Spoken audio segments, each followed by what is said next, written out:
ദൈവതിരുനാമത്തിന് നന്ദിയോടെ സ്തോത്രം ചെയ്യുകയും സ്തുതിക്കുകയും ചെയ്യുന്നു.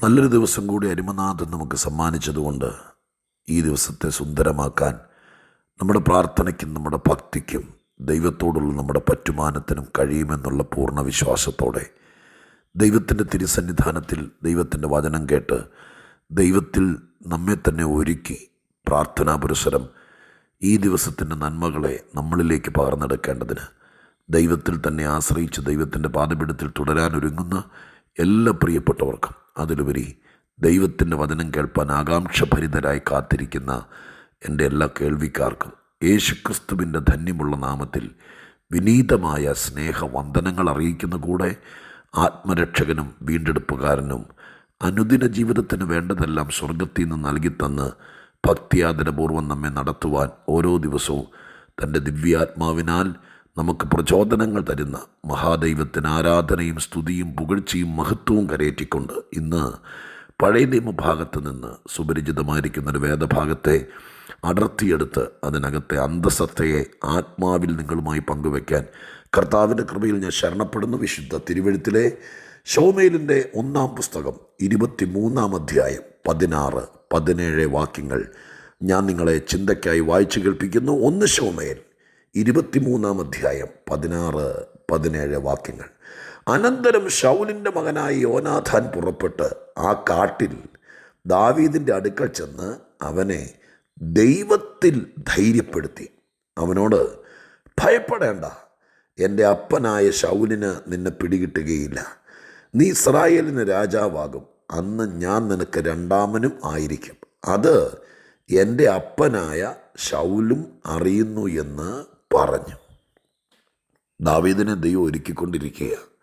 സിംഹാസനത്തിലേക്ക് കിരീടധാരിയായി ഒരു രാഷ്ട്രത്തിൻ്റെ രാജാവായിരിക്കാൻ വേണ്ടി സ്വർഗസ്ഥനായ ദൈവം ഇശ്ശായി കുടുംബത്തിൽ കണ്ടുവച്ച ശമൂവേലിനെ പറഞ്ഞയച്ച് അഭിഷേകം ചെയ്ത് പുറത്തിറക്കിയ ദാവീദ് എന്ന ഇസ്രായേലിൻ്റെ രാജാവിനെ സർവശക്തനായ ദൈവം കാട്ടിലും കൊടുങ്കാട്ടിലും മരുഭൂമിയിലും എല്ലാം ഇട്ട് ഒരുക്കിക്കൊണ്ടിരിക്കുകയാണ്. സുദീർഘമായ വർഷം ട്രെയിനിങ് പീരീഡ് പോലെ വീട് വിട്ട് കാട്ടിൽ കിടന്ന് ദൈവീകമായിരിക്കുന്ന സമ്പർക്കം കൊണ്ട് ശത്രുവിൻ്റെ കയ്യിൽ പെടുത്തി കൊടുക്കാതെ വാടരാകുന്നത് പോലെ ഓരോ ദിവസവും പ്രതിസന്ധിയും പ്രതികൂലവുമാകുന്ന വലിയ കഷ്ടതയുടെ തീച്ചൂളയ്ക്കകത്തൂടെ അടിച്ചെടുത്ത് അല്ലെങ്കിൽ ശോധന കഴിച്ചെടുത്ത് ദൈവമായ കർത്താവ് അവനെ ഒരുക്കുന്ന കാലഘട്ടം. സീഫ് മരുഭൂമിയിൽ ദാവീദ് കാട്ടിൽ പാർക്കുകയാണ്.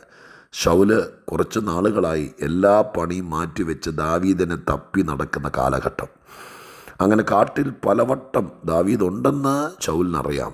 സീഫ് മരുഭൂമിയിലെ ഏതോ ദുർഗങ്ങൾ താവളമാക്കിക്കൊണ്ട് ദാവീദ് അതിനകത്ത് ജീവിച്ചു പോരുന്നു എന്നുള്ള അറിവ് ശൗലിനും കൂട്ടർക്കും കിട്ടി. രാജാവായിരിക്കുന്ന ശൗല് പരിവാര സമേതം സായുധ സന്നാഹത്തോടെ പട്ടാളത്തെ ഇറക്കി കാട് മുഴുവൻ അരിച്ചു പിറക്കിയിട്ടും ദാവീദിനെ അവർ കണ്ടില്ല.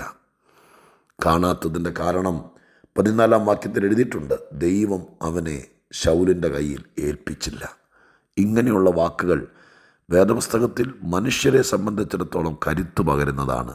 എങ്ങനെ പീഡനം സഹിക്കുന്ന ശത്രുഭയത്തോടെ ഇല്ലാതാക്കാൻ വേണ്ടിയിട്ട് വിരോധത്തോടുകൂടെ ഇറങ്ങിത്തിരിച്ചിരിക്കുന്ന ദുഷ്ടജനത്തിന് മുമ്പിൽ ഭയത്തോടെ ജീവിക്കുന്ന ദൈവമക്കളെ സംബന്ധിച്ച് ഇങ്ങനെയുള്ള വാക്യങ്ങൾ ഭയങ്കര ബലം നൽകുന്നതാണ്. കാരണം ആര് എന്തെല്ലാം തന്ത്രങ്ങൾ ഏതൊക്കെ വിധത്തിൽ കെണിയൊരുക്കുന്നത് പോലെ ഒരുക്കി വെച്ചാലും സർവശക്തനായ ദൈവം ഏൽപ്പിച്ചു കൊടുക്കാതെ ആർക്കും പിടിക്കാൻ കഴിയത്തില്ല എന്ന സത്യം ഒന്നിലധികം പ്രാവശ്യം തിരുവെഴുത്തിലൂടെ ദൈവത്തിന് വേണ്ടി ജീവിച്ച ഭക്തന്മാരുടെ ജീവിത അനുഭവങ്ങളിലൂടെ ബൈബിളിൽ തെളിയിക്കപ്പെട്ടിട്ടുണ്ട്.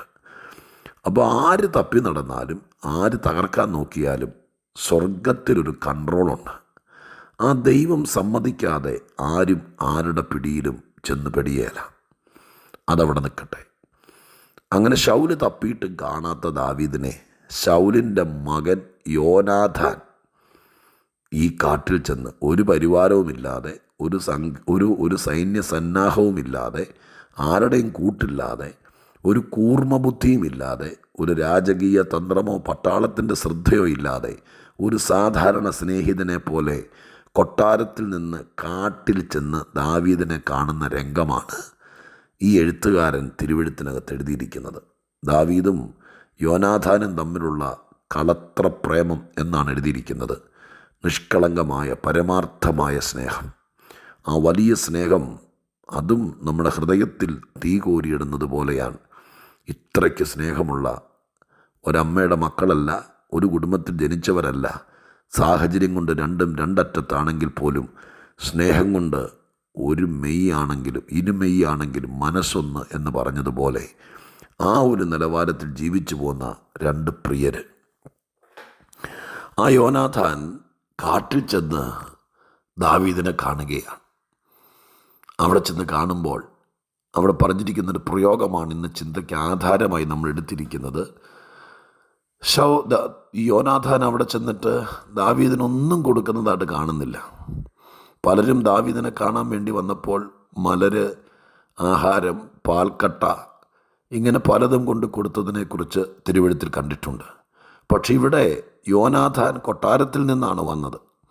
ഏത് കൊട്ടാരത്തിൽ നിന്ന് ഭീഷണിയും ഏത് കൊട്ടാരത്തിൽ നിന്ന് നിഷ്കാസനം ചെയ്യാൻ വേണ്ടിയിട്ടുള്ള തന്ത്രങ്ങളും ഉണ്ടായോ അതേ കൊട്ടാരത്തിനകത്തു നിന്ന് തന്നെ സ്വർഗസ്ഥനായ ദൈവം സാന്ത്വനിപ്പിക്കുവാനും സമാധാനിപ്പിക്കുവാനും ആളെ അയക്കുന്ന ദൈവമാണ്. ഏലിയാവിൻ്റെ കാക്കയെക്കുറിച്ച് ആരോ പ്രസംഗിച്ചപ്പോൾ പറഞ്ഞ് ഞാൻ കേട്ടിട്ടുണ്ട്. ആ കാലഘട്ടത്തിൽ ഇസ്രായേലിൽ ഒരിടത്തും അപ്പമില്ല, ക്ഷാമമാണ്, എങ്ങും ആഹാരമില്ല, ഹോട്ടലുകളില്ല. ഹോട്ടലൊന്നും അന്നില്ലെന്ന് എനിക്കറിയാം. ഒരു വീട്ടിലും തീ പുകയുന്നില്ല. കാരണം 3.5 കൊല്ലമായിട്ട് മഴ പെയ്യാത്തത് കൊണ്ട് ഇന്നത്തെ സാഹചര്യമല്ല. കൃഷിയും വിതയും കൊയ്ത്തുമുണ്ടെങ്കിലേ ആഹാരമുണ്ടാകുകയുള്ളൂ. ഇതൊന്നുമില്ലാതെ കഷ്ടപ്പെടുന്ന കാലത്ത് കാക്ക അപ്പവും ഇറച്ചിയും കൊണ്ടുവന്നത് ആ കാലത്ത് സാധ്യതയുണ്ടെങ്കിൽ ആഹാബിൻ്റെ കൊട്ടാരത്തിൽ മാത്രമേ ഇറച്ചിയും അപ്പത്തിനും സാധ്യതയുള്ളൂ എന്ന് ഏതോ പ്രഭാഷകൻ്റെ നിർമ്മല മനസ്സുകൊണ്ട് ദൈവത്തെ ഉയർത്താൻ വേണ്ടി പ്രസംഗിച്ചത് ഞാൻ കേട്ടിട്ടുണ്ട്. അദ്ദേഹം പറഞ്ഞ പ്രഭാഷണ വാക്കിതാണ്: ഏത് കൊട്ടാരത്തിൽ നിന്നാണോ ദൈവത്തിന് വിരോധമായി ശക്തമായിരിക്കുന്ന ദുഷ്ടപ്രവർത്തികൾ നടത്തിയത്, ഏലിയാവിനെ തപ്പിയിറങ്ങാനും ഏലിയാവിനെ ഇല്ലാതാക്കാനും ഏത് കൊട്ടാരത്തിൽ നിന്നാണോ രാജകോപം ഇറങ്ങിയത്, ആ കൊട്ടാരത്തിൽ നിന്ന് തന്നെ കാക്ക ആഹാരം കൊണ്ട് കൊടുക്കുന്നൊരു പ്രവണത അത്യത്ഭുതമായി പ്രഭാഷകൻ പറഞ്ഞ് ഞാൻ കേട്ടിട്ടുണ്ട്. അത് ശരിയാണെങ്കിൽ എത്രയോ ആശ്ചര്യമാണ് ദൈവത്തിൻ്റെ കരുതൽ. ലോകത്തിലെ ദൈവജനത്തിനും ദൈവമക്കൾക്കും വിരോധമായി പുറപ്പെടുവിക്കുന്ന കൽപ്പനകളും ഇല്ലാതാക്കൽ നിയമങ്ങളുമെല്ലാം പുറപ്പെടുവിക്കുന്ന കൊട്ടാരത്തിൽ നിന്ന് തന്നെ കരുതാനും സ്വാന്തനിപ്പിക്കുവാനും ഉള്ളു നിറയ്ക്കാനും വയറ് നിറയ്ക്കാനുമെല്ലാം ആളെയും ആഹാരവും കരുതുന്ന ഒരു ദൈവമുണ്ടെന്നുള്ളത് നമ്മെ സംബന്ധിച്ച് ചെറുതായിട്ടൊന്നുമല്ല ബലപ്പെടുത്തുന്നത്, ശക്തമായിട്ടാണ്. എവിടെ നിന്ന് നിനക്കെതിരെ നിന്നെ ഇല്ലാതാക്കാനുള്ള തന്ത്രങ്ങൾ അത് ക്ഷുദ്രപ്രയോഗം അടക്കമുള്ളതാണെങ്കിലും നീ വിചാരിച്ചോ, ദൈവം കൂടെ ഉണ്ടെങ്കിൽ നിന്നെ ഇല്ലാതാക്കാൻ വേണ്ടിയിട്ട് പുറപ്പെടുവിക്കുന്ന നിയമം എവിടെ നിന്നാണോ വരുന്നത് അവിടെ നിന്ന് തന്നെ നിന്നെ ഉറപ്പിച്ചു നിർത്താനും പുറത്തു കൊണ്ടുവരുവാനും ശക്തീകരിക്കാനുമുള്ള ബലപ്പെടുത്തുന്ന ദൂതുമായി ആളെ അയപ്പാനും സ്വർഗത്തിലെ ദൈവത്തിന് കഴിയുമെന്നുള്ളത് ഏറ്റവും ശക്തമായ കാര്യമാണ്. എൻ്റെ പ്രിയരെ, യോനാഥാൻ കാട്ടിലെത്തി. യോനാഥാൻ കാട്ടിലെത്തിയിട്ട് അവിടെ പറഞ്ഞിരിക്കുന്ന വാക്യതാണ്: ദാവീദിനെ ധൈര്യപ്പെടുത്തി. അടുക്ക ചെന്നു അവനെ ദൈവത്തിൽ ധൈര്യപ്പെടുത്തി. അവനോട് പറഞ്ഞ വാക്കാണ്: ഭയപ്പെടേണ്ട, എൻ്റെ അപ്പനായ ശൗലിന് നിന്നെ പിടിക്കാൻ കഴിയില്ല, അവന് പിടികിട്ടില്ല. നീ ഇസ്രായേലിന് രാജാവാകും. അന്ന് ഞാൻ നിനക്ക് രണ്ടാമനുമായിരിക്കും. അതെൻ്റെ അപ്പൻ ശൗലിനും അറിയാം. അത്രയും വാക്കേ പറഞ്ഞുള്ളൂ. ഉള്ളു തകർന്ന് കാട്ടിൽ കിടക്കുന്ന ദാവീദിനെ ധൈര്യപ്പെടുത്തി. ഒന്നും കൊടുത്തില്ല, പാൽക്കട്ടയും കൊടുത്തില്ല, തേൻ കൂടവും കൊടുത്തില്ല. പിന്നെ എന്താ?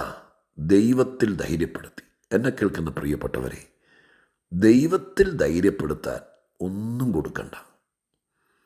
ഞാൻ നിങ്ങളെ രാവിലെ തോറും ശ്രമിക്കുന്ന ഏറ്റവും വലിയ ശ്രമം, തളർന്നിരിക്കുന്നവരെ, തകർന്നു പോയവരെ, ആരൊക്കെയോ ഇല്ലാതാക്കാൻ, ജീവിതം തകർക്കാൻ വെറും കടലാസ് ചുരുട്ടി എറിയുന്നത് പോലെ ചുരുട്ടി എറിയാൻ വേണ്ടി നിയമങ്ങൾ തപ്പി നിയമജ്ഞന്മാരെ കൂട്ടുപിടിച്ച് പണം മുടക്കി ഇറങ്ങിത്തിരിക്കുമ്പോൾ അതിൽ പെട്ടുപോയ ഇതുപോലത്തെ ദാവീദിനെ പോലെ എവിടെയോ ഒറ്റപ്പെട്ടു പോയവരെ ദൂരത്തിരുന്നു കൊണ്ട് ദൈവത്തിൽ ധൈര്യപ്പെടുത്താൻ ശ്രമിക്കുന്ന ഒരു വലിയ ശ്രമമാണ് എല്ലാ ദിവസവും എൻ്റെ മനസ്സിനകത്ത് കിടക്കുന്നത്. രാവിലെ തോറും നിങ്ങൾ ധൈര്യപ്പെടുത്താൻ പറ്റിയാൽ ഞാൻ ധന്യനായി. അത്രയേ ഉള്ളൂ. ഒറ്റ ദിവസം കൊണ്ട് 10 മിനിറ്റ് പ്രസംഗം കൊണ്ട് നിങ്ങളെ സ്വർഗത്തിലെത്തിച്ചു എന്നൊന്നും ഞാൻ വാശി പിടിക്കുന്നില്ല. പക്ഷേ വചനം കൊണ്ട് ദൈവത്തിൽ ധൈര്യപ്പെടുത്താൻ കഴിയുമെന്ന് ആയിരം വട്ടം അനുഭവിച്ചറിഞ്ഞൊരു മനുഷ്യനാണ് ഞാൻ. ഒന്നുമില്ല, ഒന്നും വന്നപ്പോൾ കൊണ്ടുവന്നില്ല. കാക്ക വന്നതുപോലെ അപ്പോൾ ഇറച്ചിയില്ല. ആരോ കാണാൻ വന്നതുപോലെ കൈ നിറച്ച ആഹാരമില്ല. സഹോദരന്മാരെ തേടിപ്പോയ യോസേപ്പിൻ്റെ കയ്യിലിരുന്നത് പോലെ പൊതിക്കെട്ടുകളില്ല. പിന്നെയോ ദൈവത്തിൽ ധൈര്യപ്പെടുത്തുക, അതൊരു കൃപയാണ്. ഒന്നും കൊടുക്കാനില്ലെങ്കിലും എൻ്റെ പ്രിയപ്പെട്ടവരെ, 2 പേരെ ഈ ജൂൺ മാസത്തിൽ പറ്റുമോ? നിങ്ങൾക്കൊരു ശുശ്രൂഷയായിട്ട് ഏറ്റെടുക്കാൻ പറ്റുമോ? ഈ യോനാഥാൻ ചെയ്തതുപോലെ മനസ്സ് തകർന്ന് ജപ്തി വരും, ക്യാൻസറാണെന്ന് തോന്നുന്നു, കുഞ്ഞ് സ്തോത്രം ഈ അഡ്മിഷൻ കിട്ടത്തില്ലെന്ന് തോന്നുന്നു, ഇത് ഡിവോഴ്സിന് എത്തത്തുള്ളെന്ന് തോന്നുന്നു, ഇനി അകന്നു പോയവർ വിളിക്കത്തില്ലെന്ന് തോന്നുന്നു, അവരിനി ഒരിക്കലും കാണാൻ വരില്ല, അങ്ങനെ മനസ്സിനകത്തിരുന്ന തിരമാല ആഞ്ഞടിക്കുന്നത് പോലെ കടലിളകി നിൽക്കുന്ന സാഹചര്യത്തിൽ നിങ്ങൾക്കൊന്നും കൊടുക്കണ്ട. ദൈവത്തിൽ ധൈര്യപ്പെടുത്താൻ ഒരു കൃപ ദൈവത്തോട് ചോദിക്കാമോ? യൗവനത്തിൽ വിധവയായിപ്പോയ ഒരു സഹോദരിയെ, അല്ലെങ്കിൽ അനാഥരായിപ്പോയ കുഞ്ഞുങ്ങളെ, ആരൊക്കെയോ ചവിട്ടിക്കൂട്ടി ഒതുക്കി വെച്ച കർത്തൃദാസന്മാരിൽ ഒരാളെ യോനാഥാൻ ചെയ്തതുപോലെ ഒന്നും കൊടുക്കണ്ട ബ്രദറെ, ഒന്നും കൊടുക്കണ്ട സിസ്റ്ററെ. നിങ്ങളുടെ കൂട്ടായ്മയ്ക്കകത്ത് തന്നെ കാണും, നിങ്ങളുടെ കുടുംബത്തിനകത്ത് കാണും, നിങ്ങളുടെ രാജ്യത്തിൽ കാണും. അനർത്ഥങ്ങളും അപകടങ്ങളും വേട്ടയാടുന്ന ഈ ലോകത്തിൽ ആർക്കാണ് ധൈര്യം വേണ്ടാത്തത്? ആർക്കാണ് സ്വാന്തനം വേണ്ടാത്തത്? നിങ്ങൾ തെറ്റിദ്ധരിക്കരുത്. ലോകം സമ്പന്നതയുടെ മട്ടുപ്പാവിലാണ് എന്ന് വിചാരിക്കരുത്.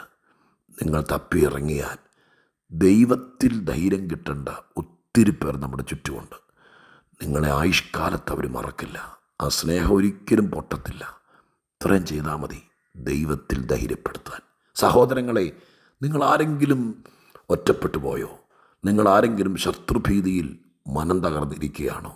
നിങ്ങൾക്കൊരിക്കലും ശുഭതയുണ്ടാകില്ല എന്ന് നിങ്ങളുടെ മനസ്സാക്ഷി നിങ്ങളോട് പറയുകയാണോ? ഞാൻ നിങ്ങളെ തിരുത്തി പറയുന്നു, ദൈവത്തിൻ്റെ വചനം എടുത്തുകൊണ്ട്, ഇല്ല, ആ ശത്രുവിന് നിന്നെ പിടികിട്ടില്ല. നീ ഇന്നല്ലെങ്കിൽ നാളെ രാജാവാകും, നീ ഒരു സിംഹാസനത്തിലിരിക്കും. ഇത് നിന്നെ എതിർക്കുന്ന വിമർശിക്കുന്നവനും അറിയാം നിൻ്റെ മേൽ കിടക്കുന്ന അഭിഷേകം നിന്നെ ദൈവം കണ്ടത് വെറുതെയല്ലെന്ന്. പിന്നെ ഇതൊരു പാഴ്വേലയാണ്, അവൻ്റെ പണിയായത്, അതുകൊണ്ട് അവൻ ചെയ്യുന്നതേ ഉള്ളൂ. നീ പേടിക്കരുത്, നീ ധൈര്യപ്പെടണം, നീ ദൈവത്തിൽ ധൈര്യപ്പെടണം. നിന്നെക്കുറിച്ചുള്ള ദൈവഹിതം നടക്കാൻ നീ ദൈവത്തോട് തന്നെ പ്രാർത്ഥിക്കണം. ഒരു ദിവസം നീ രാജാവാകും. അന്ന് ഞാൻ നിൻ്റെ കൂടെ കാണും. യോനാഥാൻ്റെ സാന്ത്വന വാക്കുകൾ, 4 വാചകങ്ങൾ, അത് മതിയല്ലോ ഒരു മനുഷ്യൻ ധൈര്യപ്പെടാൻ. പറ്റുമെങ്കിൽ ഒരു ശുശ്രൂഷയ്ക്ക് തയ്യാറാകുക. തകർന്നിരിക്കുന്നവരോട് ഞങ്ങൾ പറയുന്നു, പേടിക്കരുത്, ദൈവം എന്തെങ്കിലും ചെയ്യും. ഇനി ഞാൻ പ്രാർത്ഥിക്കട്ടെ. പരിശുദ്ധ ദൈവമേ, ഞങ്ങളുടെ സ്വർഗീയ പിതാവേ, ഈ ലോകത്തിൽ ഭീഷണിയും ഭയവുമായി ആളുകളെ ഒതുക്കാൻ നടക്കുന്ന, ഇല്ലാത്ത വാചകങ്ങൾ പറഞ്ഞ്, ഞെട്ടിപ്പിക്കുന്ന വാർത്തകൾ പറഞ്ഞ് ഉള്ളു കത്തിക്കുന്ന ഒത്തിരി പേര് കാണും. എന്നാൽ ദൈവത്തിൽ ചിലരെ ധൈര്യപ്പെടുത്തുന്ന യോനാഥാന്മാരും ഉണ്ടല്ലോ. ആ കൂട്ടത്തിൽ അടിയങ്ങളെ പെടുത്തണമേ, അതിനുള്ള കൃപ തരണമേ. ഈ ജൂൺ മാസത്തിൽ ചിലരെ കൂടെ ധൈര്യപ്പെടുത്താൻ, ദൈവത്തിൽ ധൈര്യപ്പെടുത്താൻ ഞങ്ങൾക്ക് കൃപ തരണമേ. ആരുമില്ലാത്തവരെ ഓർക്കണം, ഉടഞ്ഞു പോയവരെ ഓർക്കണം, തളർന്നിരിക്കുന്നവരെ ഓർക്കണം. ദൈവത്തിൽ ധൈര്യപ്പെടട്ടെ. ഈ വാചകങ്ങളിലൂടെ ദൈവം അത് ചെയ്യണം. പ്രാർത്ഥന കേട്ടതിന് നന്ദി. യേശുവിൻ നാമത്തിൽ തന്നെ. ആമേൻ.